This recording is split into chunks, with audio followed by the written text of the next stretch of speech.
I take your position, Scott, and I want to put it to Susan Smith, the Director for Scotland, for Women Scotland, who is supportive of Joanna Cherry. Good morning to you, Susan. Morning. Good morning. So you've heard Scott's point of view there, that the staff of this venue, it could be their permanent place of work, they have their views, they have a right to have their dignity and their feelings protected as much as Joanna Cherry. And therefore, the management is right to respect the views of the staff. Well, I think what we've heard from Scott is yet another litany of the sort of nonsense, hyperbole and outright lies that we get from some of the people on the other side of this debate. Well, can you be specific? What has been hyperbole and lies? He is basically claiming that staff members will be made unsafe by Joanna Cherry and her audience. And this is outrageous. This is just outrageous. It's bad enough the trouble that stands in. I mean, I would hate for Scott to add to it. But, there is no evidence that anybody is going to be targeted by Joanna. That's absolutely obscene thing to say. And as to be made unsafe, I think Scott will find the only people who've been subject to physical violence have been women, gender-critical women, who've been punched in the face by some of the bullies he supports. But let's get on to the actual meat of this. The fact is that there's a lot of armchair lawyers sitting around saying that the stand should be fun. The stand is completely on the wrong side of the law here. And we do have an employment lawyer with us, Tony McGrade, and I'm going to bring him in a second. I'm not going to talk about the law. And the case, we haven't moved to active legal proceedings yet, which is why we're able to be discussing it this morning. And, we would have to wait the result of any kind of hearing. I think they have they have the past examples of things like the SEC lost a lot of money by cancelling. His name's gone, but it was Graham. It was the son of Billy Graham. I think it was Franklin Graham. That's it, Franklin Graham. And they ended up losing a lot of money for that, because the fact is that the Equality Act protects everyone. It doesn't matter if you agree with them or not. There is this very weak-willed inability of some people to cope with opinions that they find not offensive, just that they don't agree with. And this is a venue. It's not a kindergarten. Scott says they're not shrinking violence. Okay. What would they do if if you have a racist staff or an anti-Semitic staff, would you cave into them if they demanded that somebody was made? All right, Scott, a venue, not a kindergarten. The weak-will inability to tolerate views with which you are uncomfortable. And that is why this is particularly a moment where the staff have felt they need to stand up, because the person that they're dealing with has been so crusading that they feel that this is something they need to address, and they're not happy having to work with all the crowd that they see attracts. You're literally. Well, Scott, let me put, Scott, if you don't mind, let me just put a text to you here from Guy in Dundee. It's Rangers versus Celtic this weekend. If any of the staff at Rangers didn't like the religious views of some of the Celtic players, would it be okay for Rangers to refuse to play the game? I think you're drawing a completely different, Why? There's no equivalence there at all. Why is there not? I mean, we're talking about protected beliefs. We're talking about philosophical and religious beliefs. You would not then choose that particular place to work. The Stand has an excellent track record of looking after its LGBTQ performers and employees for years. So LGBTQ people seek out that as a place of employment. They hear things that are challenging all the time, that go against what they would maybe believe in and support, and they go about their job. Joanna Cherry is such a leading voice, and and she plays a clever game. She knows how to keep on the right side of the law without necessarily. Some people would view it transphobic, but she plays it so she's legal, she doesn't transgress into transphobia. Okay, well, you say the right side of the law. Tony McGrade's an employment lawyer at McGrade and Company. Good morning to you, Tony. Good morning, Kay. Good morning. Susan Smith absolutely feels that Joanna Cherry is on the right side of the law here, and this is discriminatory on the part of the stand. You've heard Scott saying, well, what about the staff? You know, this is a staff that is very, very supportive of LGBTQ rights, and they want to have their right to not be exposed to these offensive views, in their view, protected. Where does the law stand? Well, yeah, I mean, the issue here essentially is how do you deal with conflicting, deeply held views in a pluralist society? And what we have is the main piece of legislation here is the Equality Act, which protects people's religion or belief, and within belief that covers philosophical belief. Now, the difficulty here is that the law requires the protection of philosophical beliefs, and people who hold gender critical views have been held to hold a philosophical belief, and clearly people who oppose gender critical views will almost certainly qualify for protection on the basis of a philosophical belief. So what we have here is, and this is where things become very, very difficult for employers.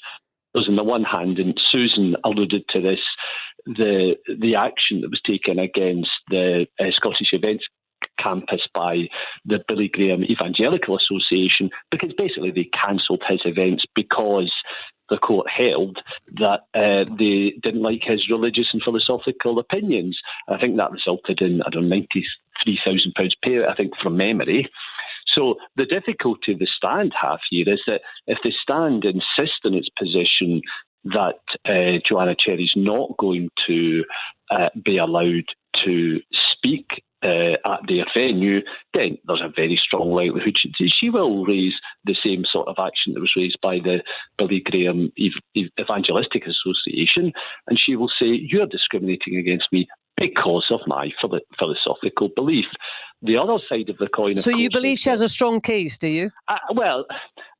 Would you take it on? No, I think it's a case that is certainly could well succeed. Now, of course, whether someone does succeed will depend upon the particular circumstances of the case. The devil is often in the detail, and I don't know enough about the detail of this case in terms of the exchanges that have taken place, the particular issues that the stand had in mind when it made its decision.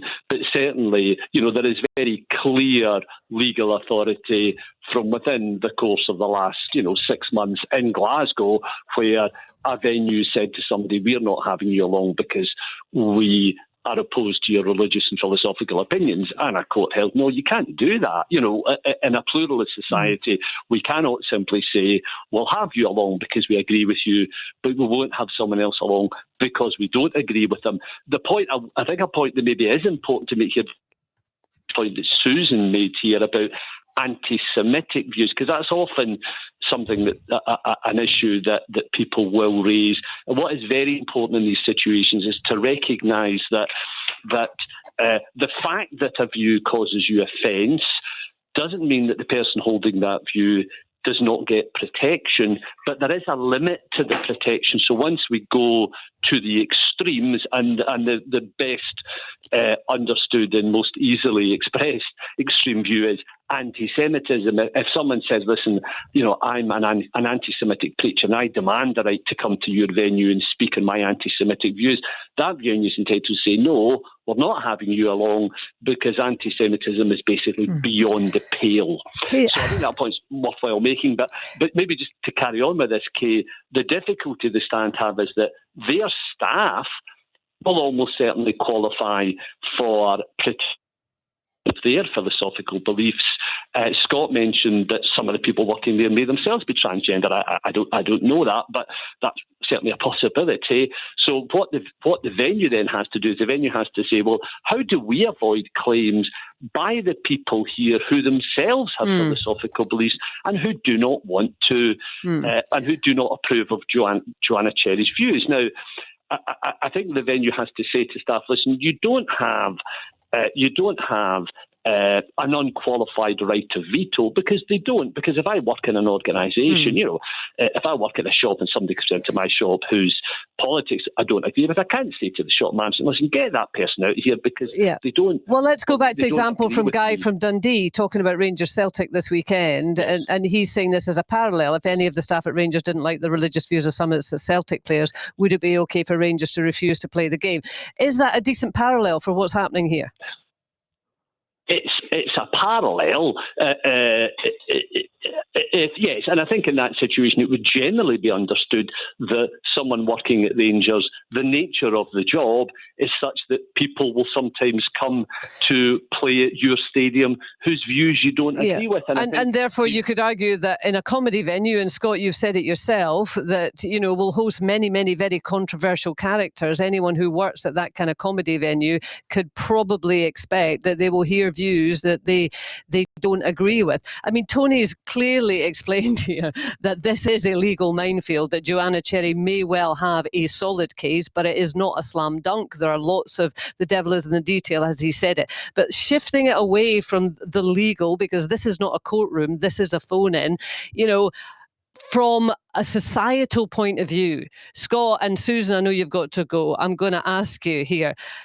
Scott, is there not a way that people should be able to hear views that they find absolutely rank offensive? I do it on this phone in every other day, to be honest, Scott. People will say things that I absolutely fundamentally disagree with, but my job is to listen to people and to try and facilitate a debate. That's what I do. We can have very controversial debates on this phone in about abortion, about racism, about goodness knows what. I take my job as facilitating that discussion.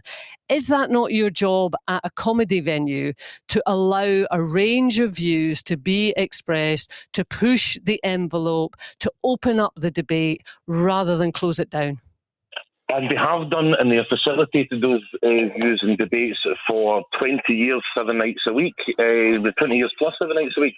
This is a slightly different case in the fact that this is a leading light in a gender critical movement who have been actively campaigning, both politically and on the streets and online, and some of the most harsh and vicious ways possible. And I know you're going to go with the both sidism thing. There's been wrong on both sides, but you're now expecting those employees to welcome that into their place of work, and I think, and that is the issue. And I think if you can prove that Joanna Cherry does cross the line, I believe she does. What line does she cross? From being gender critical to being transphobic, then I think the standard in very, very good stead. Okay, what about Joanna Cherry's views? And Susan, I know you've got to go, but you want to come in on this. What about Joanna Cherry's views, Scott, are transphobic? God, I could be here all day. Well, just go on. You've got another couple of minutes. Well, you could frequently have a look at the people she retweets, the people she associates with, the things that she fails to condemn. Condemn? Yeah, well, this is a big allegation you're making, Scott. You're making a big allegation against an MP that she's transphobic. Well, I believe her to be transphobic, and I'm asking you why. And because she has actively campaigned. Now she claims she's all about the safety of women and girls. Yet on Saturday she was pictured hugging and kissing Alex Salmond, who in his defence at his own trial said he was no saint and allowed his behaviour around women. Scott, we're wavering a wee bit, I have to say here. I am asking you on what basis. I'm not wavering at all. Well, hang on, Scott. I asked you, Scott. I asked you to back up your allegation that Joanna Cherry is transphobic, and you told me she hugged Alex Salmond. No, Kay, that's not what happened. I'm trying to make the point that she is not all that she says. She says she's all about defending women and girls, and then she's somebody who is, known and has said in court in defence Susan, around women falls short. Susan, I've got to bring in Susan Scott because you're not answering my question, to be perfectly honest with you. Susan, Scott alleges that Joanna Cherry is transphobic. Would you accept that? No, and the fact is Scott can't back it up. I mean, that was pathetic. Joanna Cherry believes that women have a right to safety, dignity and privacy under law, and that's something that's protected by the UN as well. She supports things like Byra's Place. She supports measures to allow women-only sports. Defends her right as a lesbian, because Scott's ranted a lot about LGBTQ plus whatever. He forgets Joanna Cherry was a lesbian campaigning on the ground against Section 28 when most of the people he's talking about were back in nappies. She is a formidable feminist and gay rights campaigner, and she has been smeared by people who cannot even But to be clear, she is against listen, no, Scott, no. Alex Salmond is not relevant to this discussion. But can we just be clear, Susan, that Joanna Cherry is against gender self-identification?